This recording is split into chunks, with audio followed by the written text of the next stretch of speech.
馬太福音第3章，這時施洗約翰來到猶太的曠野傳道，佢講：你哋愛希切罪惡，因為天國會實現的。約翰就是先知以賽亞所講的人，佢講：在曠野有人喊講，愛準備好些主嘅道路，修出其所愛行嘅西路。約翰着定駱駝毛做嘅衫，腰間套定皮帶，率草莽老也捧堂公義的。眾人對耶路撒冷猶太全體老約旦河一帶地方來到佢面前，佢哋承認自家嘅罪。約翰就在約旦河為佢哋行洗禮。約翰看到許多法利賽人老撒都該人也來要求涼洗禮，就對佢哋講：你哋要屠殺，上帝嘅審判會到咧，你哋要留到三隻開嘛。我用行為來證明你哋已經希切罪惡，唔好留到亞伯拉罕係你哋嘅祖先，就做得免受審判。我老你哋講，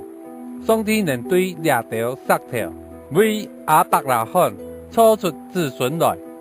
布條已經並在樹根當落，凡無結好果子嘅樹誒，全部要斬斷，跌落破地敗。我用水為你哋行洗禮，表示你哋已經悔改，仲係嘅比我較慢來嘅，我用聖靈老火為你哋行洗禮，佢比我比太清多，我就是太其寬海，也是無資格。佢結束拿定背旗，愛將大麥床並槍，將麥嘅輸入倉庫，將香嘅用永遠不滅嘅火燒脫。這時耶穌對加利利去約旦河見約翰，愛對佢涼洗禮。約翰想愛改變佢嘅主意，就講：我應當接受你嘅洗禮，你用辦反轉來求我。總係耶穌應講：也下愛按樣行，因為我哋按樣做係實行上帝嘅旨意。所以約翰就順佢嘅意思。耶穌涼洗禮以後，就是對水中上來，